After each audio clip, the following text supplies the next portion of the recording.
नमस्कार दोस्तों, जय श्री कृष्ण, राधे राधे। शरद पूर्णिमा की आपको हार्दिक बधाई। आज इस वीडियो में मैं प्रस्तुत करने जा रही हूँ शरद पूर्णिमा की व्रत की कथा एवं उसका महत्व। वीडियो को पूरा देखें और कमेंट बॉक्स में जय माँ लक्ष्मी जरूर लिखें। शरद की भीनी भीनी ठंड में श्रद्धालु अपने परिवारजनों के साथ शरद की पूर्णिमा को उत्साह से मनाते हैं। मान्यता है इस दिन रात्रि 12 बजे चंद्रमा से अमृत गिरता है और चंद्रमा के इस आशीर्वाद को पाने के लिए खीर अथवा मेवे वाला दूध बनाकर घर की छत पर रखा जाता है, जिसके चारों तरफ परिवारजन बैठकर भजन करते हैं।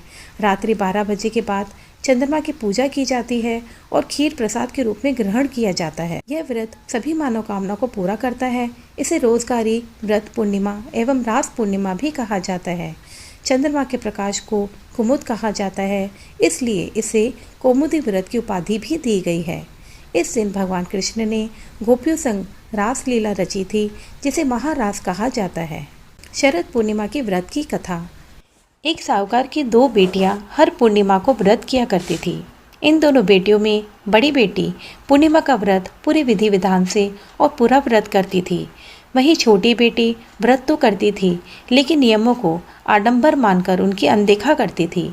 विवाह योग्य होने पर साहूकार ने अपनी दोनों बेटियों का विवाह कर दिया। बड़ी बेटी के घर समय पर स्वस्थ संतान का जन्म हुआ। संतान का जन्म छोटी बेटी के घर भी हुआ, लेकिन उसकी संतान पैदा होते ही दम तोड़ देती थी।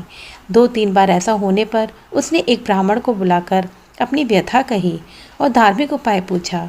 उसकी सारी बात सुनकर और कुछ प्रश्न पूछने के बाद ब्राह्मण ने उससे कहा कि तुम पूर्णिमा का अधूरा व्रत करती हो, इस कारण तुम्हारा व्रत फलित नहीं होता और तुम्हें अधूरे व्रत का दोष लगता है। ब्राह्मण की बात सुनकर छोटी बेटी ने पूर्णिमा व्रत पूरे विधि विधान से करने का निर्णय लिया, लेकिन पूर्णिमा आने से पहले ही उसे एक बेटे को जन्म दिया। जन्म लेते ही बेटे की मृत्यु हो गई। इस पर उसने अपने बेटे के शव को एक पाटे पर रख दिया और ऊपर से एक कपड़ा इस तरह ढक दिया कि किसी को पता न चले। फिर उसने अपनी बड़ी बहन को बुलाया और बैठने के लिए वही पाटा दे दिया। जैसे ही बड़ी बहन उस पाटे के बैठने लगी तो उसके लहंगे की किनारी बच्चे को छू गई और वह जीवित होकर तुरंत रोने लगा।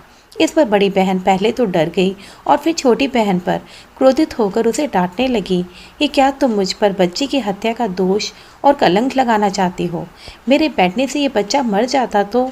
इस पर छोटी बहन ने उत्तर दिया, ये बच्चा मरा हुआ तो पहले ही था दीदी, तुम्हारे तप से और स्पर्श के कारण तो ये जीवित हो गया है।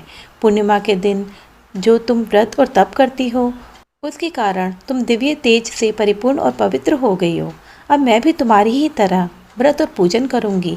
इसके बाद उसने पूर्णिमा व्रत विधि पूर्वक किया और इस व्रत के महत्व और फल का पूरे नगर में प्रचार किया।